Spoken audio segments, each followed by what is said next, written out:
Good evening, everyone. We are excited for you to join us for the Southside Rimrock Area Elementary School Information and Input Session this evening. I am Chelsea Tubbs, your Deputy Chief for Elementary Schools, and I am joined here with several people from the district who have been working hard based on the input from you all and the input we'll garner tonight in realizing the vision for our new elementary school. I'm going to pass it over to Chad Weezy. Good evening, everyone. Thank you for taking the time to be with us tonight during a nice evening and I'm sure busy schedules. We're hoping to have a informative information session as well. Get again a whole bunch of feedback from all of you regarding this exciting project. So my name's Chad Weezy. I'm the Executive Director of Building and Administrative Services.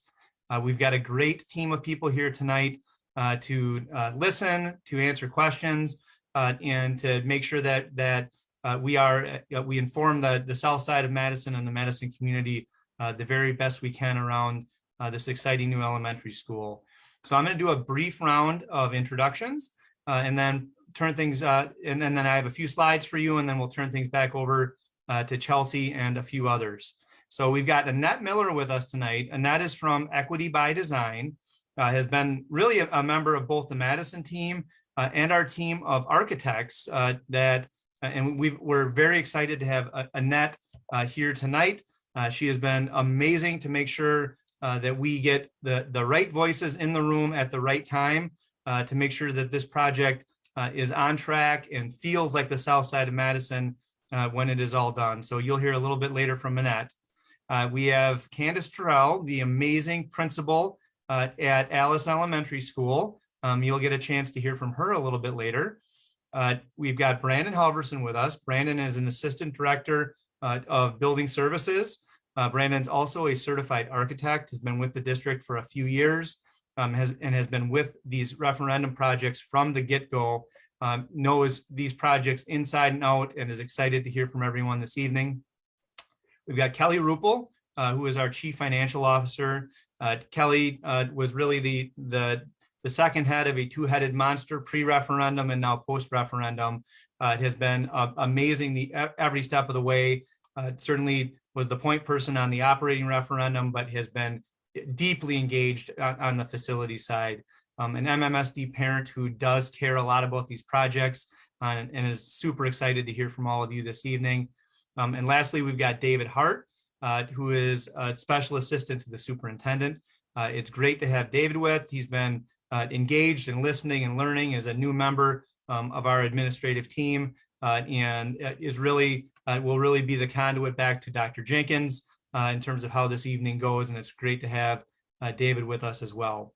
So with no further ado, I have a few slides that I'm going to share just to get things kicked off this evening. And then we're really going to try to have two separate discussions, one around the instructional vision of this exciting new elementary school, and then an update, some drawings that we really haven't shared with the south side of Madison tonight. That's the whole point of this meeting, that we're interested to get all your feedback on. So again, we did the welcome. We want to make sure we provide you with the referendum 2020 design and construction process update, and we will do that tonight. We want to make sure you understand our process in terms of engagement and all the work we've already done. We want to make sure we hear your vision for the future of the Southside Elementary School.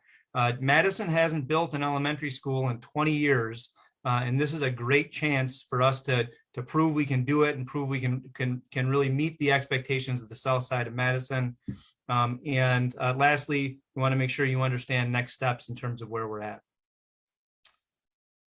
So again, today we're going to share the instructional design, the school's instructional design and some progress we've been making. Annette and Chelsea and Candace have been making around that vision. And then you get a chance to hear from Brandon for an update on this project and the specifics around the construction timeline. So again, if we can't say it, if we can say it once, we should say it a million times. We cannot thank the Madison community enough for the fact that we get to be here this evening.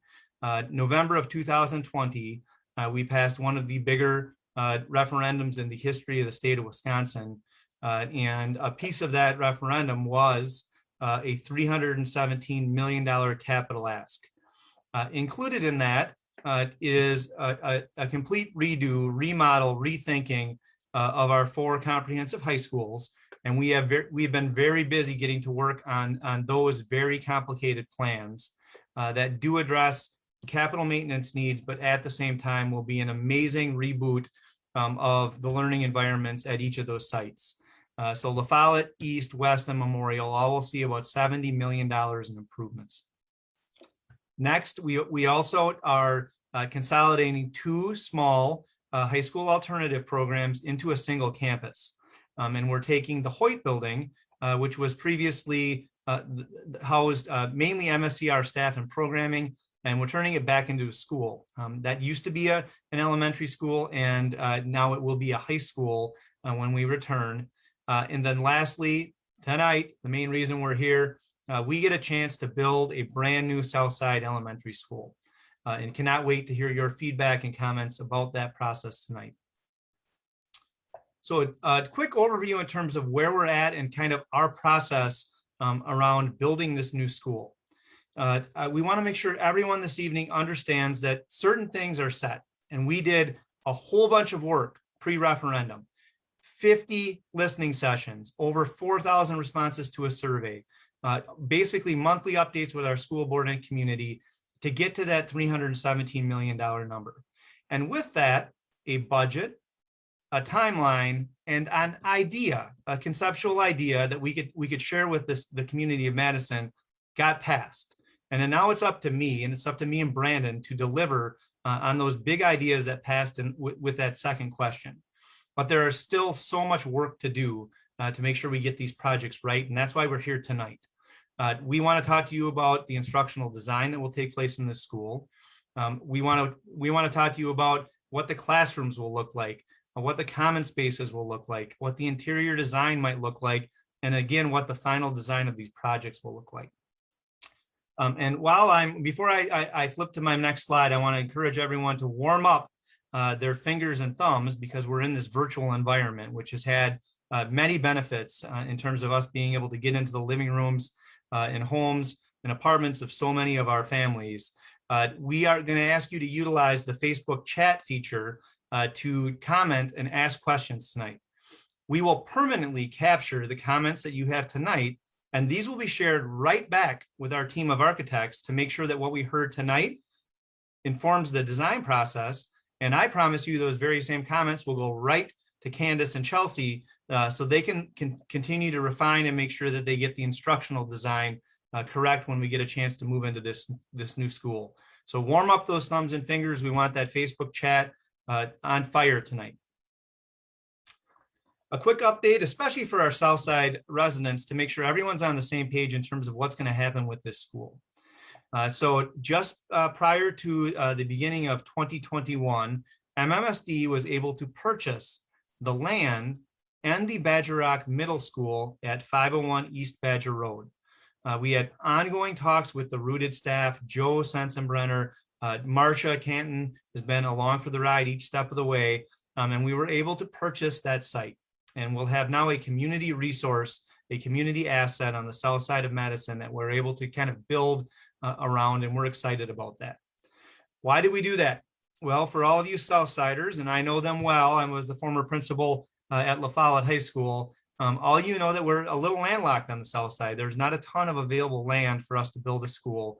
And the Badger Rock and Rooted site really was one of the most viable possibilities, and we were so thankful that we were able to get this done and make this a possibility for the south side of Madison. A few other things people might want to know was the fact that the new school will have the same attendance area as the current Frank Alice Elementary School, but we get to kind of flip things on its head. We have had Southside residents taking long bus rides to Alice, Senate, and La Follette for decades. And you will now have a school on the south side of Madison that the majority of those students will be able to walk to. And we're very excited about that. And again, we're breaking this into 2 phases of work that talk to each other, the instructional model and the physical design. So with no further ado, I am excited to turn things over to Chelsea, who then I believe will introduce the rest of the team who will be talking to us tonight about the instructional side of the new elementary school on the south side of Madison. Chelsea. Yes, thank you, Chad. And I see that we have even more people who joined us this evening. Thank you and welcome. We do have Spanish translation available. And so if you are in the chat, you'll also see a direct link for you to be able to attend that breakout for translation. So Candace and I have been working with our Chief of Elementary Schools, Carletra Stanford, in determining what our vision is going to be from the new school in consultation with our community. So there's been many a meeting with the Alice community at large and also many community leaders in support of our small external advisory groups. These meetings are going to continue as we continue to think through what the new school will finally look like for our community. And with that, I'm going to pass it over to Candace, who's going to be sharing not only her vision, but also what she has been hearing from our community as our Alice principal. Candace.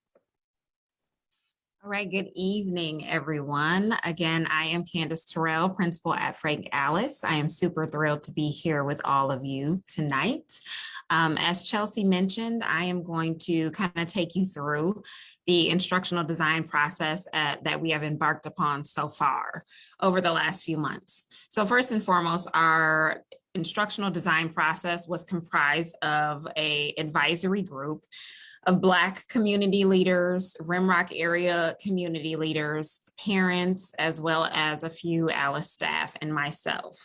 So our next few slides, we're going to actually give you just a brief overview of the culmination of themes that we have been able to pull out from those conversations as being the most important things that our community, as well as our parents and our staff, would like to see in this new space. All right, so on this slide, you'll see here the racial and cultural design themes that were pulled out being, and I'm just going to highlight a few for each slide, being the representation and the reflection of history, of culture within our building. So I want to note with that, Alice currently has the largest populations being Latinx, Hispanic, and Black. But we also have Native American, Indigenous, and Hmong families as well. Families really listed the desire to see the use of art, language, and cultural icons that truly affirm for students. Again, Black, Indigenous, and people of color, and the intersectionalities that are truly present in our spaces, both present now and from the past. And then that connection, that social justice connection, the dual language and the sustainability together in the school options. Visual images and the effect that really, the areas that were really highlighted were colors, textures, concepts that are non-traditional and non-cookie cutter. The importance of having the use of color to make it bright, welcoming, and warm colors, and then lifting up people who are really making a difference, both past, present, and also local and nationwide.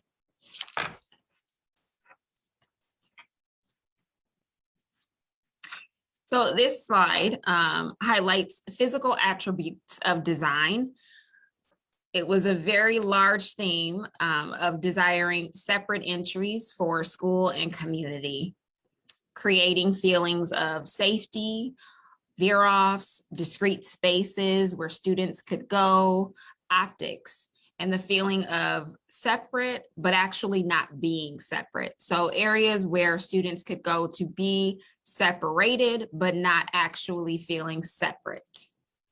And then the connections. We know that we're taking essentially two schools and putting them together in one location. So really building those connections between those spaces, Badger Rock and MMSD. And then moving over to the experience, feeling, and meaning. So how and what could we really give to connection?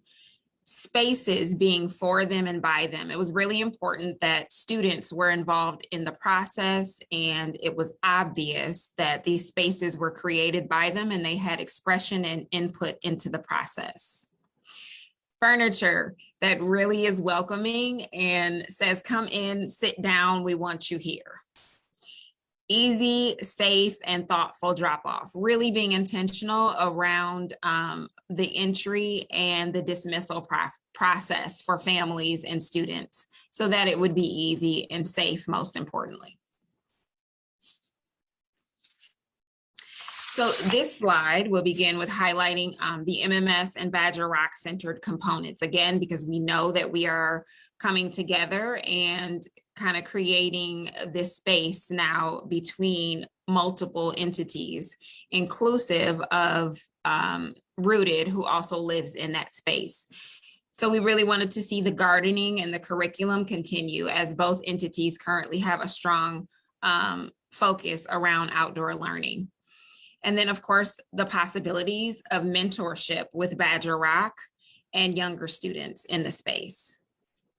The community-specific aspects that were highlighted as very important, the welcoming center, spaces specifically for the community and families that need them, from the welcoming center to a pantry, a gym, opportunities for laundry, workspace as needed, including the possibility of expansion around events and concerts that are made available to the community as well as families that invite people to really want to come in and visit and be a part of the community.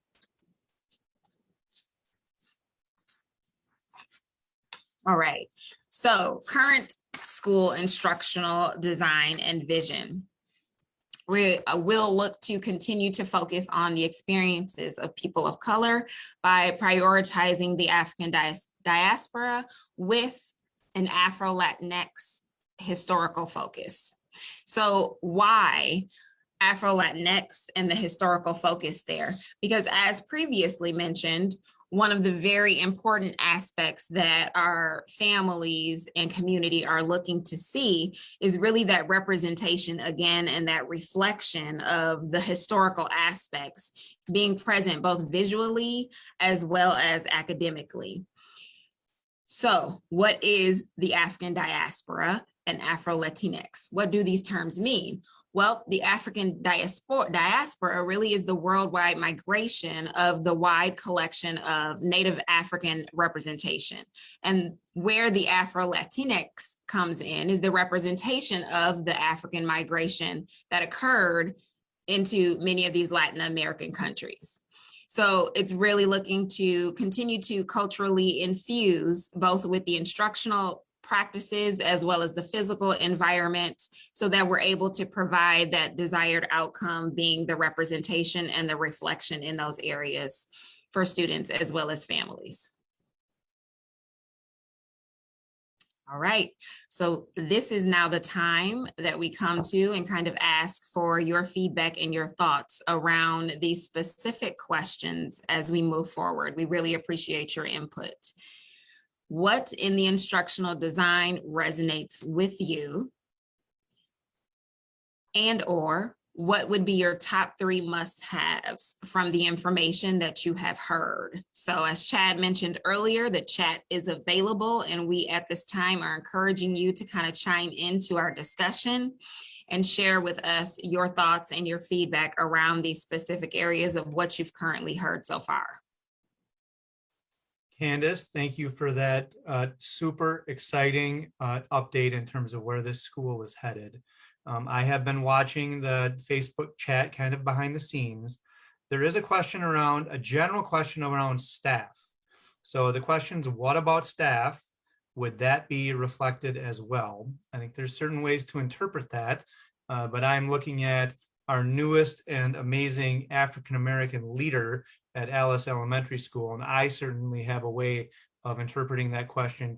Candace, can you give us your take on staff as it's related to what you just shared around the instructional vision?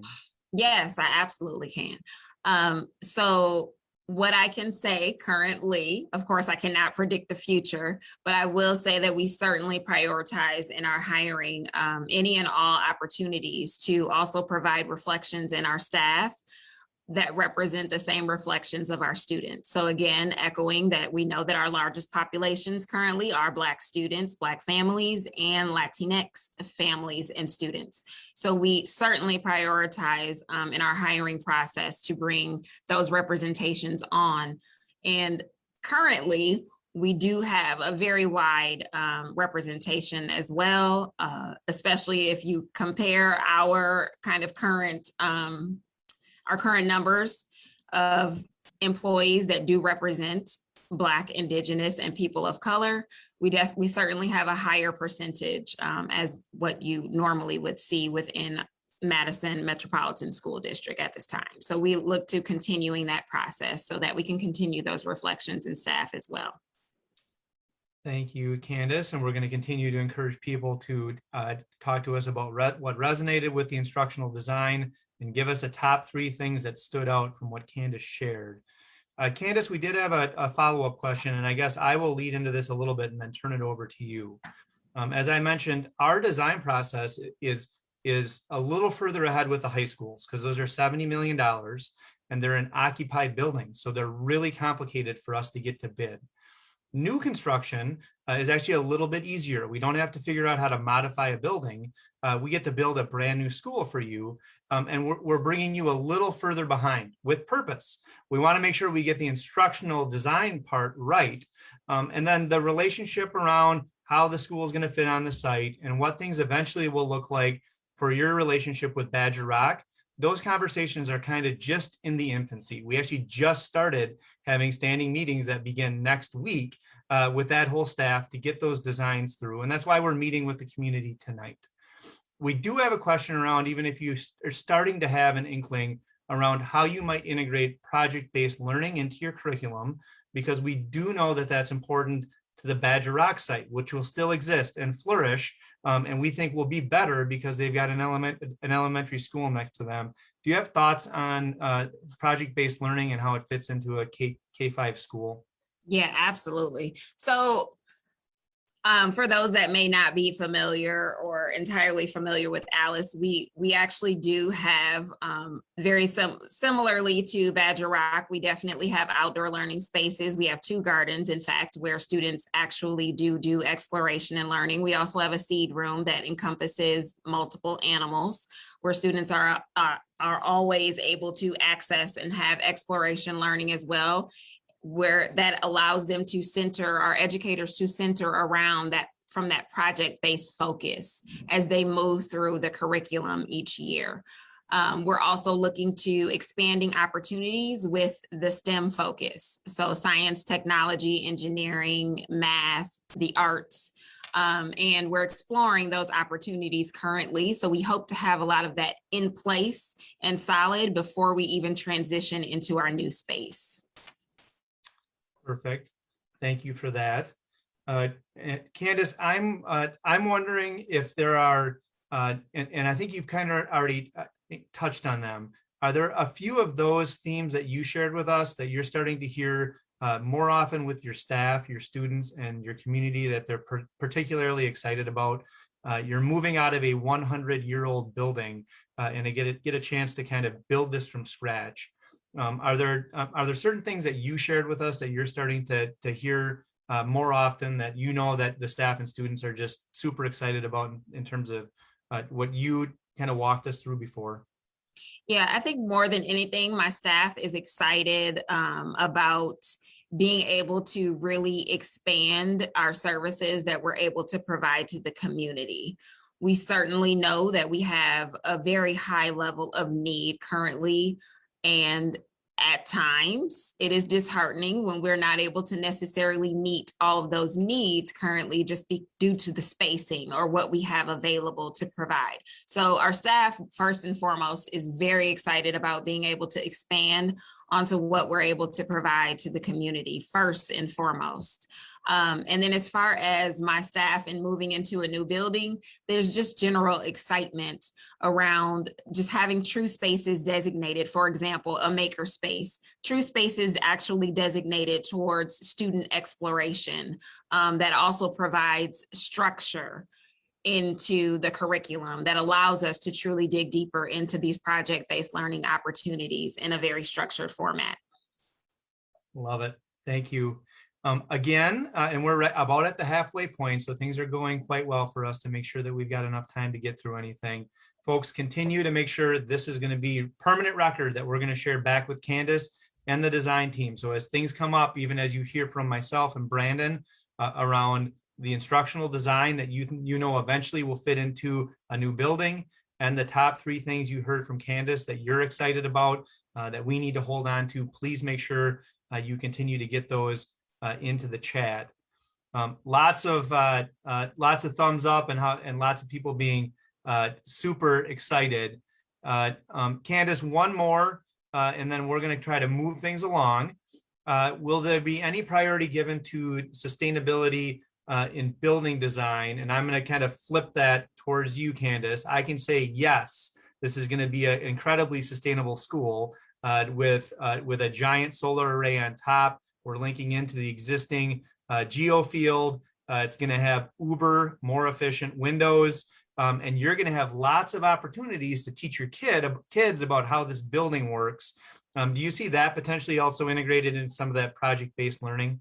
Oh, absolutely. The environment and being able to actually in real time, right? In our classrooms, we're able to talk about so many of these features, but to actually have kids begin to engage in the ways in which that we interact with the environment and how that actually affects the environment is, I mean, it's an experience that we can only wait for, that we're very much anticipating. And we are excited. There will be likely what we're going to call green screens installed both on the Badger Rock side and the new Southside Elementary side, that the students will be actually able to see the amount of energy those solar arrays are capturing at any given time. And I think even our littlest ones will understand on a cloudy day how those are not producing as much as they will on a sunny day. And I think it's just to see that real time and have our students be able to learn from it, I think it's just amazing. So Candace, stick around. There could be things that pop up back that we lob back your way, but thank you for that portion so far. Again, everyone, continue to work your way into that Facebook chat so we can catch all of your comments. We'll try to get to as many questions as we can for sure.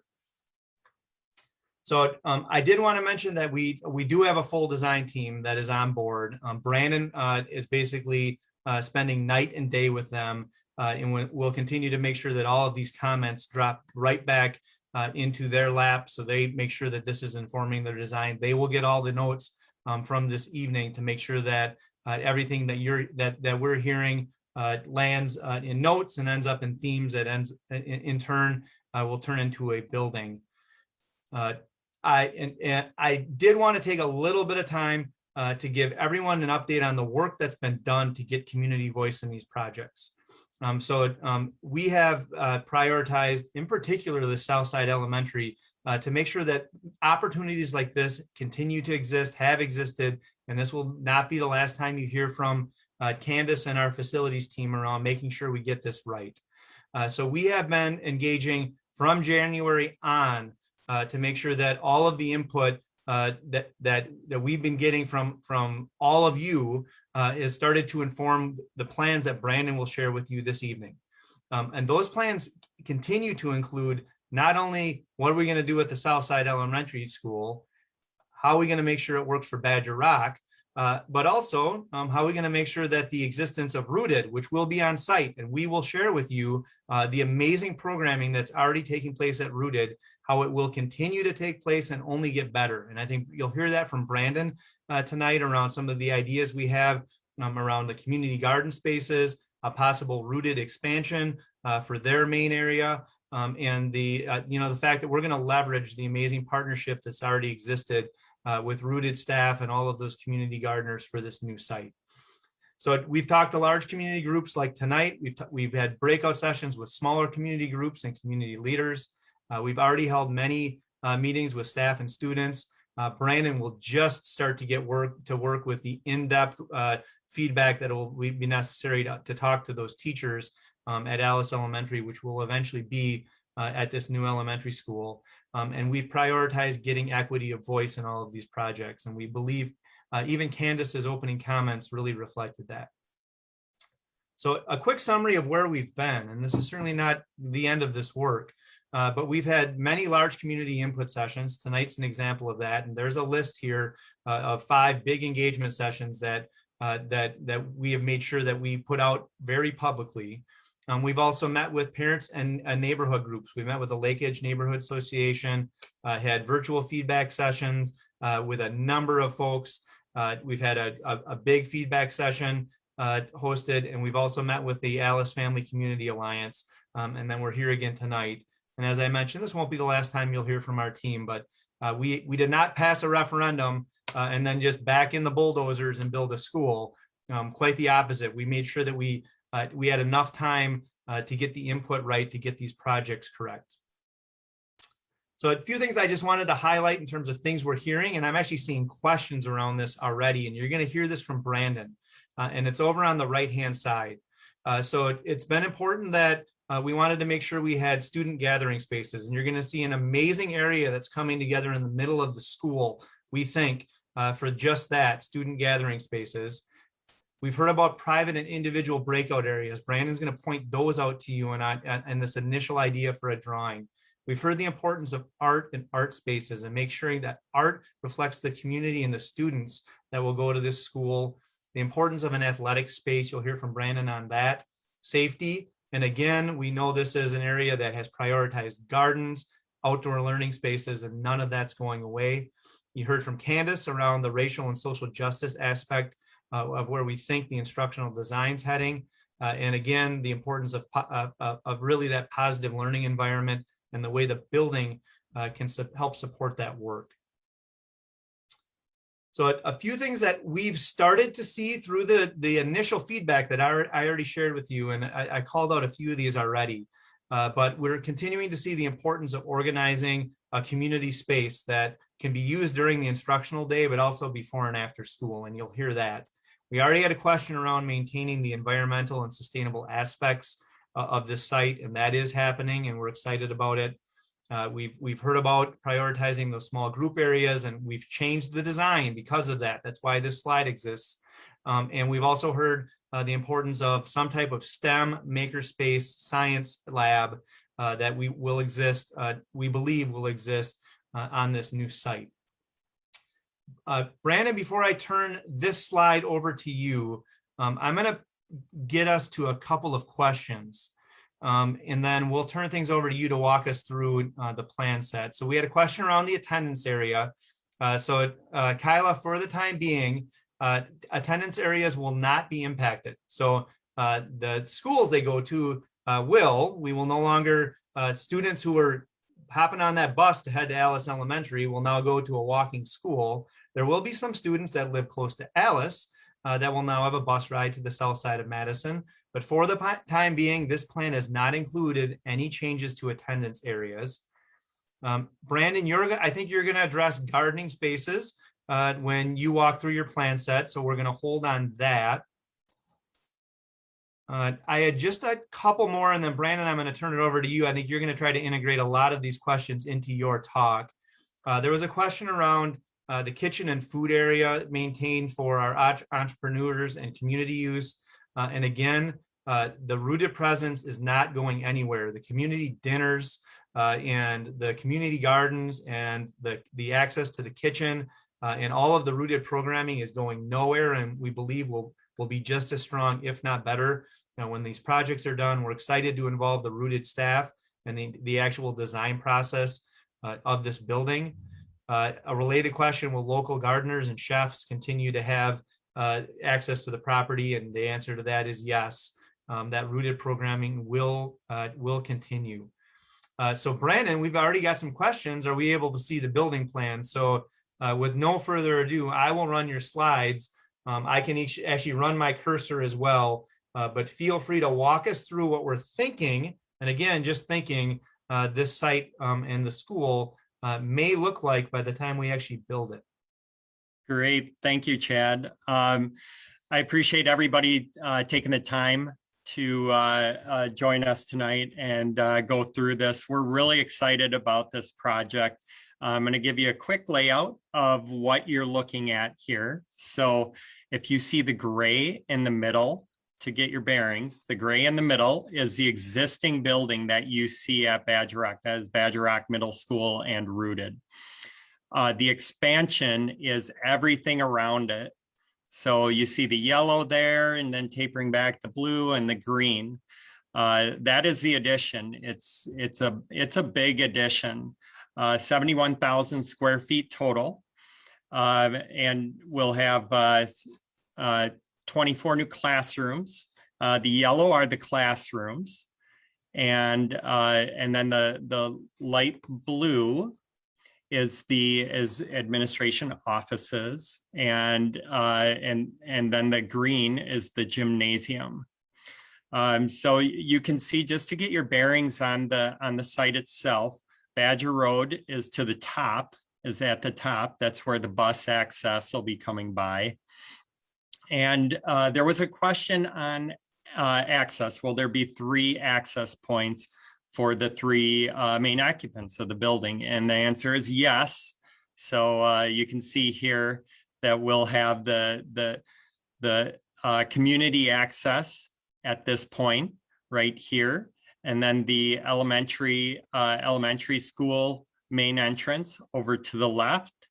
And then on the planned south side, we'll have the Badger Rock Middle School main entrance, so that these different entities can maintain their identity and security between the 3.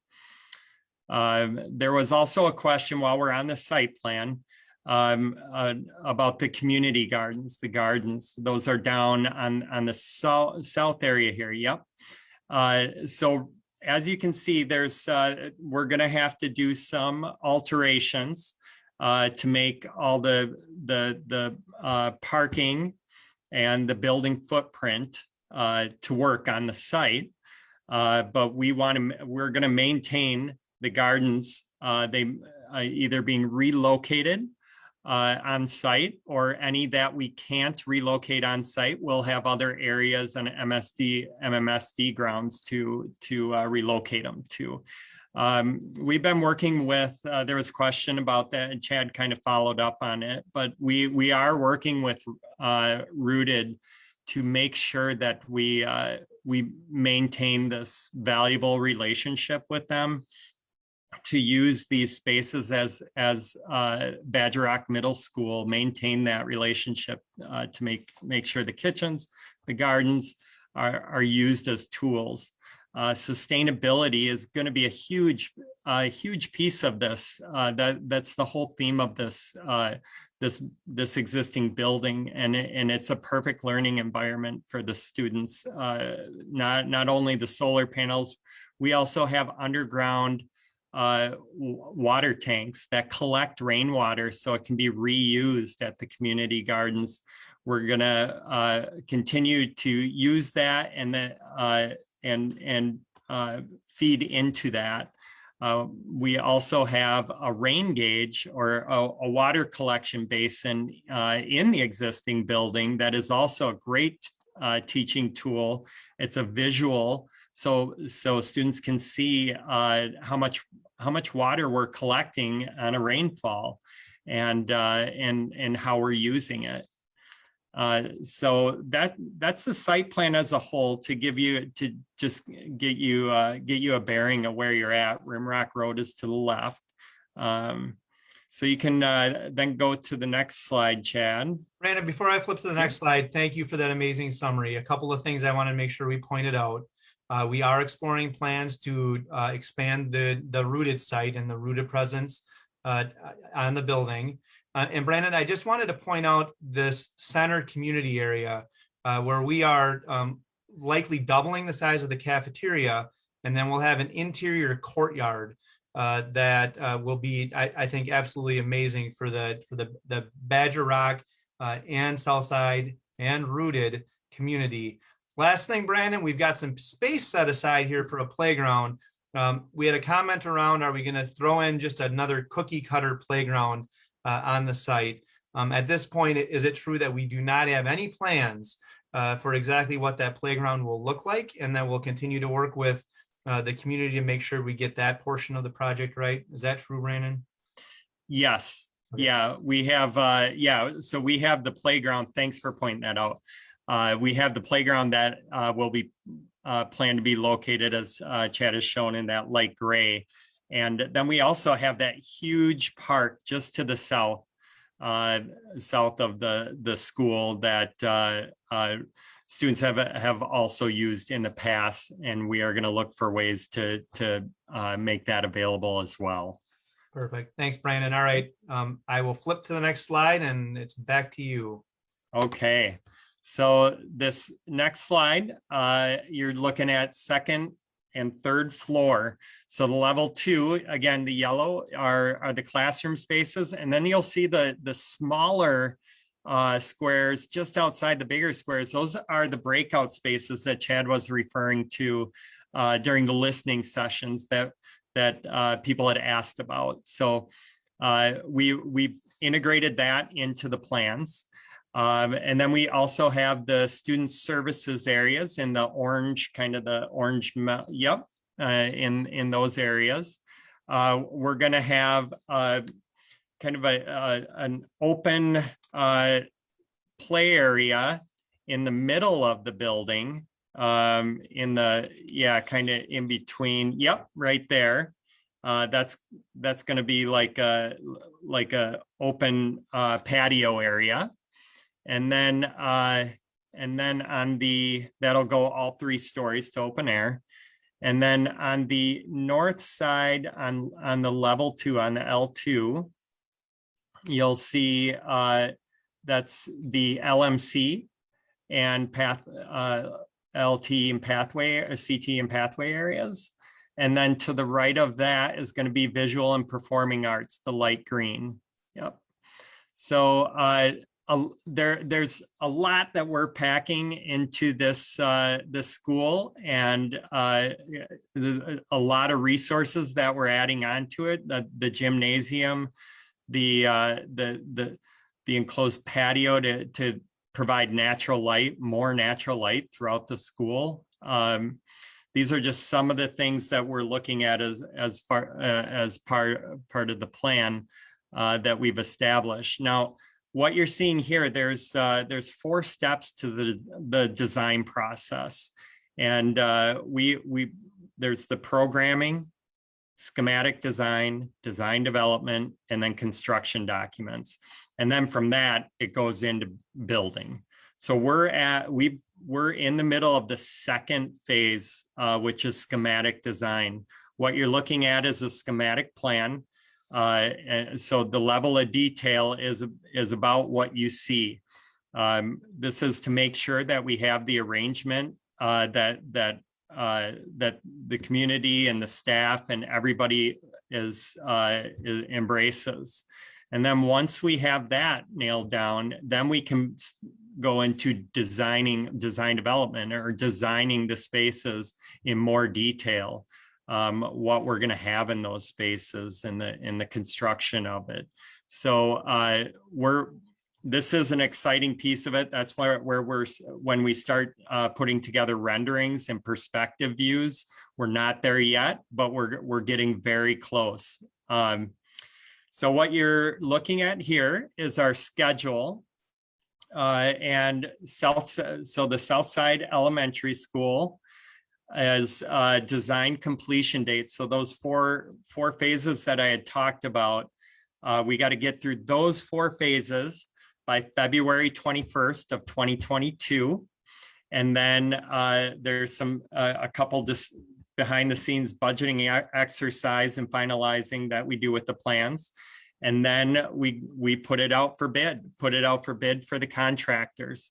We have Findorf is hired as a construction manager, but they are not they're not building the project, they're managing the construction of the project. So we're going to have multiple contractors working on all our referendum work to disperse the work and give our smaller contractors opportunities for these huge projects that we have going on.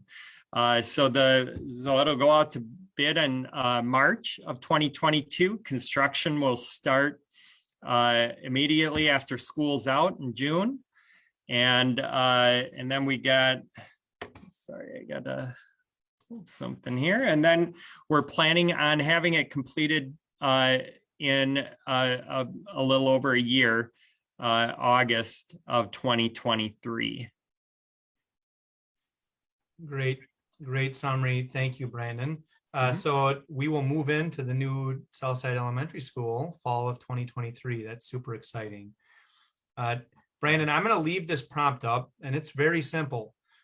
What'd you like about this? What did we get right?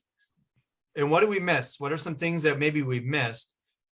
Brandon, I have a couple things that potentially we missed, or at least we didn't talk about.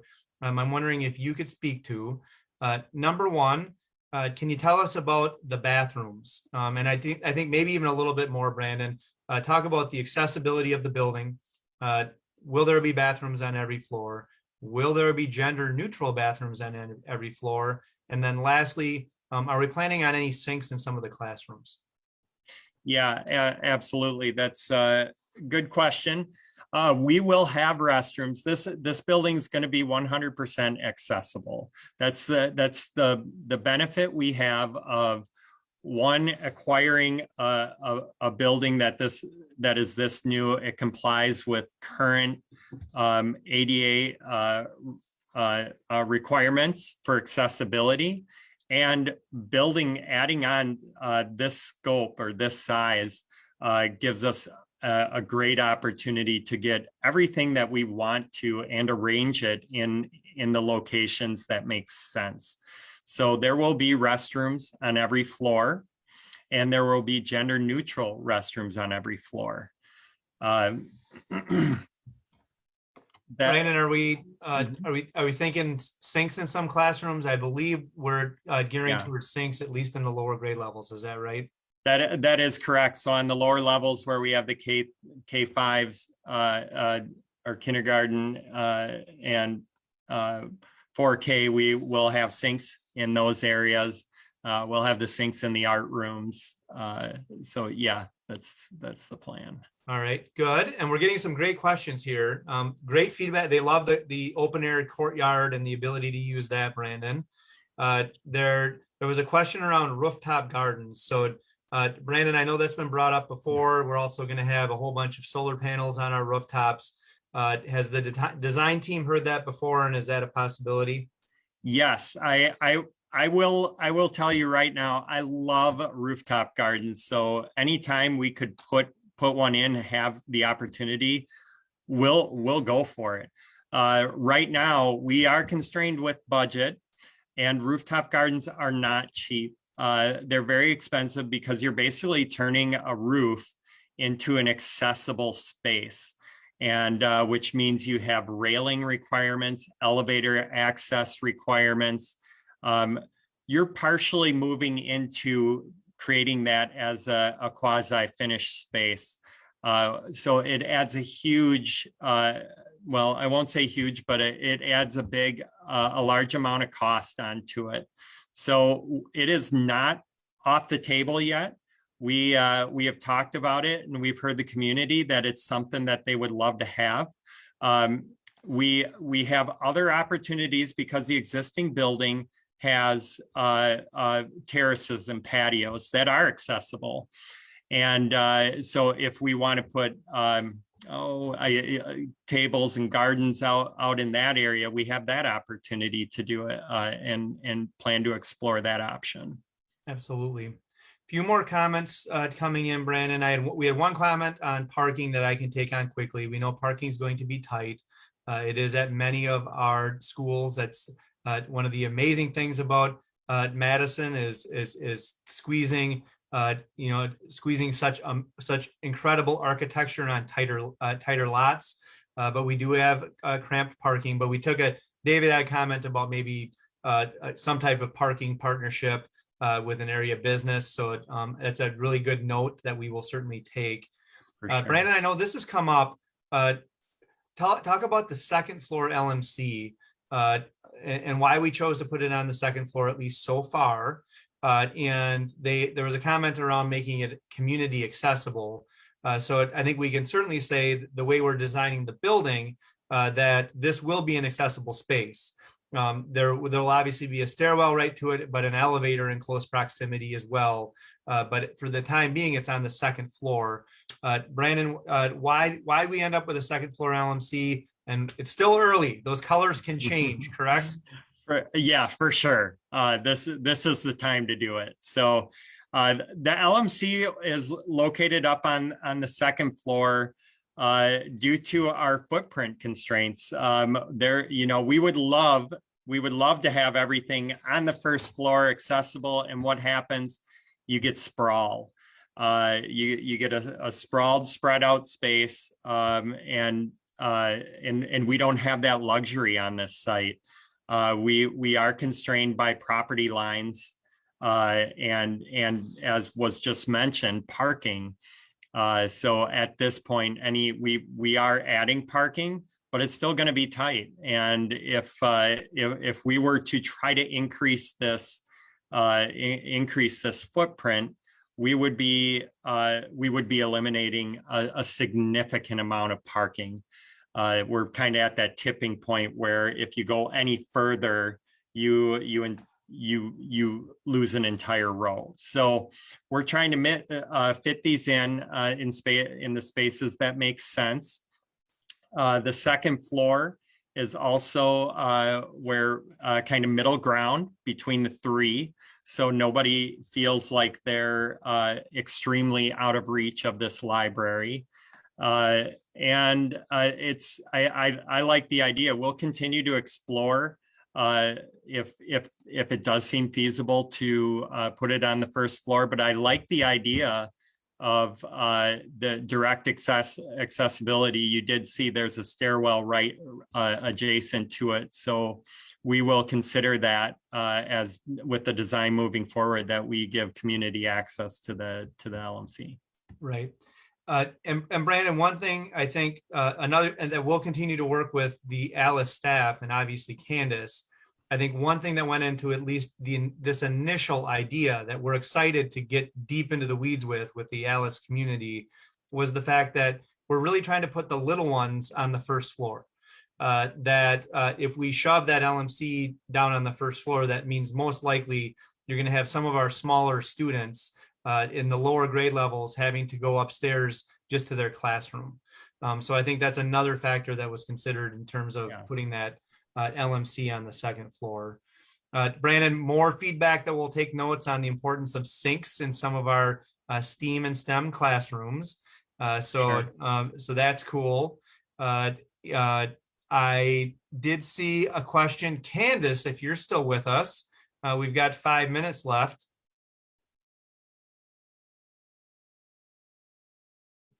Hey, Candace. So Candace, you are now going to be in an area, and I think an expanding area of businesses and opportunities for local partnerships that doesn't exist on Buckeye Road. Have you started to think about ways that we can make the most of this exciting new neighborhood that we're going to drop a school into in 2 years? Well, in full transparency, Chad, we're still really just in the beginning stages of this process. So our thoughts around neighboring actual businesses and partnerships, we've not gotten deep into those conversations just yet, but we are certainly thrilled and open to exploring those conversations as we continue to grow the development of this project. Love it. All right. And you're just getting your feet wet. You finally got kids back a couple of weeks ago. So kudos to you for opening up a school during a global pandemic. And totally understand why you haven't been out shaking hands with local business people quite yet, but we know it will happen. So thanks for that. And we'll certainly take note of that feedback. Brandon, a quick question. I know you've actually had a specialist in to study the kitchen. Do you believe you have adequate space for the current kitchen to serve all of these students? And Brandon, how does this kitchen size compare to the kitchen size in your other elementary schools? Sure. Yeah. So to answer the first question, yes, we do. We have this kitchen. We've evaluated. We have a kitchen, actually a kitchen designer on board to make sure that there is adequate space and equipment to serve the entire building. We've also we've also explored other area. So we have an expansion in the cafeteria as well. So that'll expand for placement and seating. And then what was the other question, Chad? I think you got it. Is it the use of the kitchen and? Yeah, I mean, Okay. it is more than big enough, Brandon. I've actually been working with our food service director. We think we're going to be able to do food a little bit different at this site. So we're looking into more on-site, scratch-made, locally sourced, locally made food, and we've got a full production kitchen there that we think we can fully leverage. So we're excited about the kitchen. Yeah, and yeah, you had the question how it compared to our other schools. Oh, yeah. That's right. That's right. Yeah, and just as you said, it is it rivals our high school's kitchens, full production kitchens. So plenty big enough. Yep. All right, this has been amazing. I'm going to say one of our top interactive feedback sessions so far. So I cannot thank the Southside community enough for hanging with us on this. Candace, I'm going to turn it over to you. I have one question, and then I'm going to let you say goodnight to everybody. So Candace, can you think of ways that potentially this library is open to the community, potentially before or after hours, as more of a community space? The nearest libraries on Park Street. And do you think there are ways that this can be more of a community hub, offer some community resources as we build this thing? Well, Chad, I think that's definitely a conversation that we can explore, the opportunities around how we can make that more public accessible. Because I definitely think there are major benefits to the community to allow that access. But of course, right, knowing that it is on the second floor and we need to definitely explore the timings as you listed. Is it before school? Is it after school? And the access and how that actually looks. So I think it's a conversation that we'll definitely continue to explore. And I know my librarian is thoroughly excited about the possibility of expanding that access to the community. So I'm excited to continue exploring that opportunity. All right. Candace, we had a lot of exclamation points on the feedback tonight. There's a lot of excitement about this new school. I think we're going to let you have the final word and say goodnight, and then we will sign off. It's been amazing. It has been amazing, Chad. I would just say that I am thrilled with the feedback and all of the input that the community has given us tonight. I'm really thrilled to continue these conversations. This is just the beginning of this process. And so I'm very thrilled to hear all of your voices this evening. And I want to thank you again for just joining us. Thank you all.